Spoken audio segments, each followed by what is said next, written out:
We're honored to have somebody that maybe this audience wouldn't expect us to have on the show, but it's for a very important conversation, and that is Chris Cuomo, host of Cuomo on News Nation, a show that I had the pleasure of going on last night and talking about some really important things. And we talked after the show, and he agreed to join us right here on this show as well. So, Chris, welcome to the show, and thank you for making the time.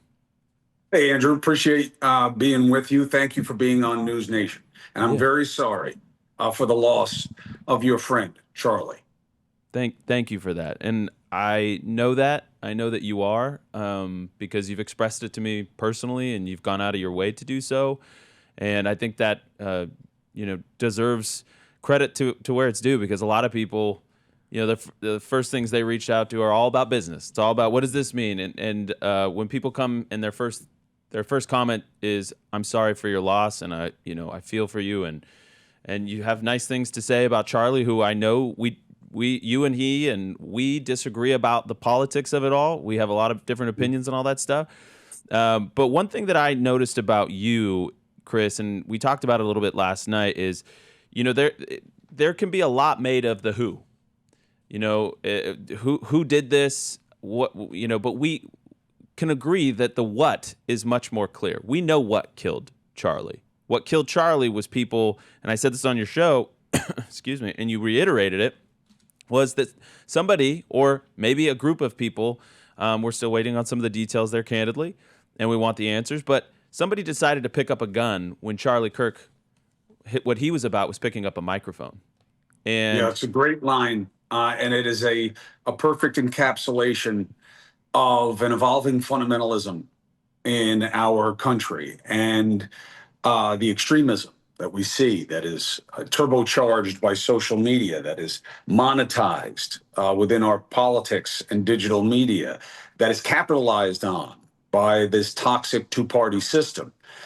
This is bad directionally. And what scared me most after the personal feelings about the loss of such a young man who was followed by so many, and what it meant to his wife and his babies.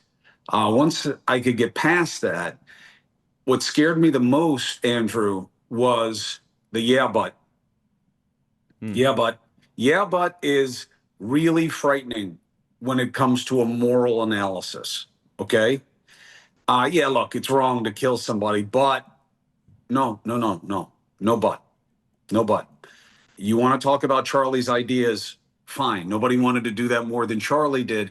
And more than most, he did it with decency. And I'm not saying I agreed with everything that he said. Charlie and I were very plain about our disagreements, but not attacking him personally, not attacking how he tried to present himself.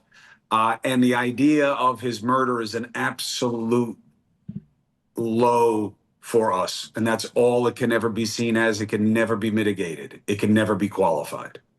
yeah, well, it's well said, Chris. And the yeah, but was really terrifying. I mean, Blake and I were we were shell shocked. We're watching the whole world change. Blake, I think about this often with Blake, that he was there, a few feet away from Charlie, and imagine our world and Blake's world as well, especially. Imagine what we're seeing in those few hours, days after it happened, and you're seeing Congress getting into shouting matches about a prayer. You're seeing what we saw. celebration. We saw this, but what it really manifested was this immediate race. By a lot of people, that I have to find a reason I can feel okay with this. I have to find a reason actually I can decide this is a good thing, and they would fixate on the smallest, the stuff we debunked in the episode the following week, where, oh, well, actually, he said this thing about the Second Amendment, so you can actually dunk on Charlie for dying. Or he said this thing about affirmative action, so actually it's fine to think it was good that he was shot. And that happened so often, and that's not even getting into the darker stuff. I mean, I got messages from people I personally know who were gloating in my face about it. Yeah. Well, and you know how many pictures of the president's ear I've gotten where people say his ear is fine. There's no way it healed like this. There's no. And my point is, look, You bring me proof that they faked it, and I'll be all over it. But short of that, that would have been I don't even want to think about what would have happened in this country had the president been That's right. seriously injured, let alone assassinated as Charlie was. And I actually reached out to Trump right after that and said exactly that. Now, of course, the media and a lot of your friends wound up immediately weaponizing it and saying, I apologize to Trump for the media. I apologize. Like I was somehow responsible for what had happened with that evil assassin. And that's where we're at. And that's why, one of the reasons I reached out a little protectively, Andrew, with you is I see that people are using the opportunity of Charlie's assassination to promote agendas that not only weren't his, but are kind of shameless and disgusting. I mean, even the Israel thing. I mean, yeah, fine. I'm paid off by APAC, whatever silly conspiracy somebody wants. Um, Israel did it. I mean, to weaponize it that way, to use you guys that way is just cheap and part of the problem. And it worried me. So I wanted to make sure that you guys were getting to own your own narrative. Well, yeah, I mean, listen, we just announced that we're going to be doing the All American halftime show. We've got this tour coming that's continuing where, we've got thousands and thousands of students at all of these arenas. We've got AmFest that's going to be the biggest it's ever been. We've got huge announcements coming up even just next week. And so the work continues. And Chris, I said this on your show last night. It's we have a sacred duty to live up to the legacy of Charlie, who I believe is a modern day founding father. He was somebody that called us back to our national ideals of debate and dialogue. That's how I feel. And listen, we have a sacred duty to live up to that, to harness all of this outpouring of energy, of enthusiasm for patriotism, for faith, and what I believe can be a revival in this country, especially with young people. And that's what we have to do. We can't get bogged down by the controversies. We can't get dragged down these rabbit holes online and and again, get fixated on the who. The who is important. We want justice, and we want to make sure everybody involved is brought to justice. So believe me, we are working on that. And when we are silent does not mean that we do not care. That was the other thing I told you. I think I repeated myself, as a matter of fact, because in that silence, there is an opportunity for a vacuum and a void to be created where other people will rush in. But we, especially Blake, being a witness, but me and my role, we cannot negatively impact an ongoing investigation. So do not conflate or confuse silence on a very important matter for complacency or laziness or lack of caring. We care. If you think you care, we care more. Let me just assure you. 1 minute, Chris. Go ahead. What you have any questions for me? Yeah, I well, always thought it would be fun, and I'll come back another time if you want, brother. No. And for you guys to show me where we disagree. Yeah. Well, show me where you think that I'm so different. No. Listen, listen. I know that you have charted your own course after the CNN days, and I've been really excited to see, especially with COVID. And you say that conversation is the cure. I think Charlie would agree with that. You guys, Charlie never actually got to go on your show. We were working on it behind the scenes, and I'm sad that didn't happen. But you did get to be on with him at the Patrick Bet David for hours. Yeah. So, and by the way, he came away from that, Chris, and he said, no, Chris is he's a really decent guy in person. I really enjoyed meeting him, and so I mean, it was all positive vibes. But Chris, I'm going to keep you. I like that. I didn't agree with some of his things. The one thing I wish Charlie had the chance to say here, what he told me when I was with him with Pat, I was like, how can you think that the Civil Rights Act was a mistake? Oh, well, and he said, yeah. And he said to me, and I've said this, I've said this. Now people think I'm lying, but whatever. He said to me, it's not what I meant. Because I know you can show me clips of that. That's not what I meant. Of course, minorities needed to have the right to vote. That's not it. It's that the DEI that was embedded in the DNA of that legislation wound up being used in a way that has been bad for the country, and that's what he was talking about. That's what he meant, even if he didn't Yes. say it that way. And I accepted it because, and I tell this to people all the time as Tyro Well, journalists. hold on, Chris, hold that thought. We're gonna keep going. I have to do a little quick out here. We still have Chris, right? He didn't. Okay, good. You're still Yeah, there. man, I'm right here. No, so you were. I mean, this is a really important I thing was because just saying that yeah. my experience with racists, okay, you got three kinds, okay? You got dummies, okay? Right, people who are ignorant, didn't get exposed to diversity, or they're just dummies, okay? That's one. The second kind are the people who aren't aware that their behaviors or their words or both are suggestive of a prejudice, that it's implicit, and that they're not trying to be that way, but that's how they're raised, that's just how they think, and it's correctable. Then you have the third one, okay, which is the real problem. Racists who are proud to tell you that they are. And in my experience, if someone's a racist, they will tell you because they believe they have very good reasons for it. And I see it being abused now, just like calling people on Nazis or saying that Trump is Hitler. You cheapen the profound Well, nature to be fair though, of Chris, these just terms. to be fair, people have been mislabeling people as racist for basically as long as I've been an adult, probably much A longer long before time. that. So, Sometimes but people who but are it called it ramped up. are, and a Yeah, lot of times they're not. it I'm ramped with up a you. lot in the last, I would say, 10, 15 years. A lot. And you can see that by some of those charts and graphs that were the Wall Street Journal, how many times they There's brought no up question. racism or racist. There's It no became question that weaponized. you are right. You are right. And what matters, or should matter, it actually doesn't matter enough, is why. The reason it's ramped up is because we're going down a road of fundamentalism. We are getting into extreme ideas and extreme belief systems. And I believe it is fed by our system, the two-party system specifically, and amplified by design for profit by social media. So Yeah. that now it's not that, like, I would love for you guys to pepper me with, like, or what do you think about, guns or whatever it is, where you think that we disagree. And I think it's a really great exercise. Um, and we don't want to do that. Instead, I want to say, oh, that Andrew is a cuck. And, that Blake is soft. And I He's soft. destroyed them.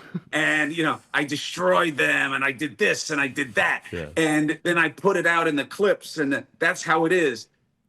It's so toxic and people don't get it. And I say to them, just think about it. I say to people all the time, you think you'd say that if you were standing in front of me right now? Well, it's And funny, Chris. I yeah, they remember say, this. yeah, I would.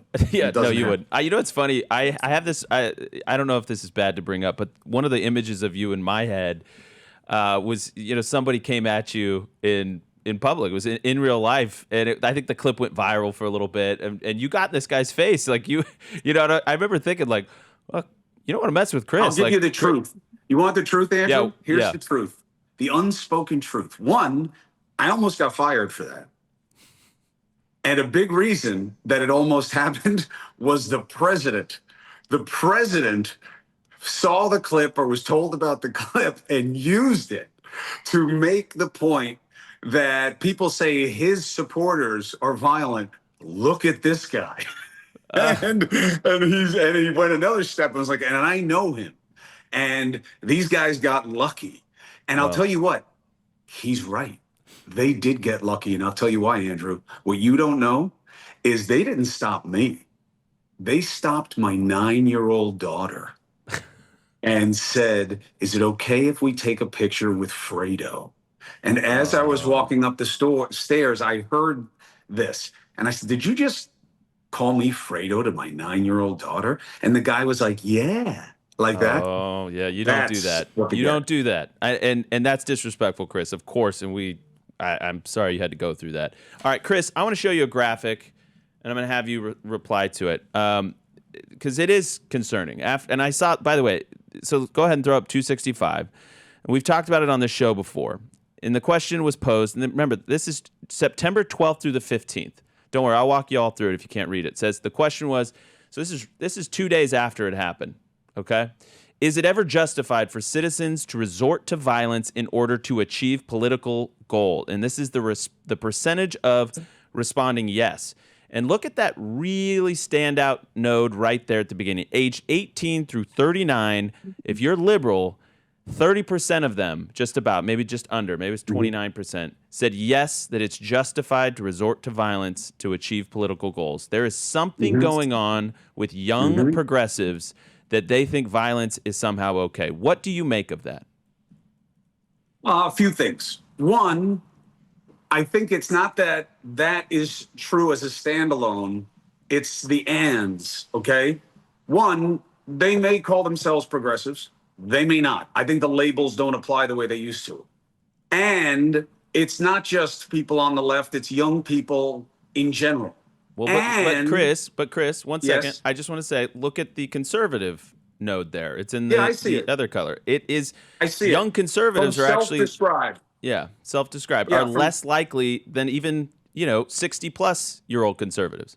yes. And I think there's a reason for that right now, which is the rageometer has swung, the pendulum, right? Everything is pendular in our politics. Why? Two choices, the binary nature of it. So the rage was on the right. That's what launched and birthed MAGA, was the president tapping into a legitimate set of grievances, legitimate set of Sure. grievances. And there was outrage. Now it has swung and there's reaction formation to MAGA, the Dem socks, I call them, the Democratic Socialists. And Mm, they have the outrage. They have the grievance of Trump as a fascist and of affordability and of perceived cultural victimization, which they grab onto in Gaza as well as here in America. Like that's the level of surrogacy they have for this righteousness, whether or not it applies to them or not. That's what's driving it. well, And it how do is we fix it? really dangerous. How do we fix So it? here's how you fix it. Okay. I've been Two giving this a lot minutes. of thought. Yeah, we got 2 minutes. Usually, I'll do it in 30 seconds. Usually, I say, I don't know. I'm not in the answers business. But here's the answer. There's no way that News Nation and every other media platform that you like or dislike has a level of responsibility for what it puts out there. And the richest, most powerful media people with the largest platforms have zero. Fix it. Mm, interesting. Yeah, and I would say that, to Charlie's credit, because Charlie gets lumped in with this, Charlie Kirk destroys lib and all this stuff, and I get it. Those videos are out there on social media, but 90%, Chris, of his interactions on campus were calm, Yes. patient. One of the most common things that we saw, especially as he got older, because he started looking at the Yeah. students as like younger siblings. He had the older brother role, and he was nearly infinitely patient with so many of these kids, and became the most common comment that we would see on social media, like, Charlie, how do you Yeah. how do For you me have as the well. patient? For And me as well. That's what I but here, valued about Charlie. to your point, those didn't always go as viral as the fiery Never. exchanges, and Never. that's something that's cooked into our basic wiring. 30 seconds. The floor Yeah. is yours to finish us off. Never. I mean, it's not one thing; it's everything. Okay, and I get that most people don't get this because most people don't live social media the way the amplified, the magnified minorities do, Mm, minority populations. So they don't really get it, but it is infecting everything they do get. hmm. And you have to stop allowing the algorithms to reward rage baiting. Yeah, Right. I'm not allowed to do that. If I were to do that, there would be so much scrutiny.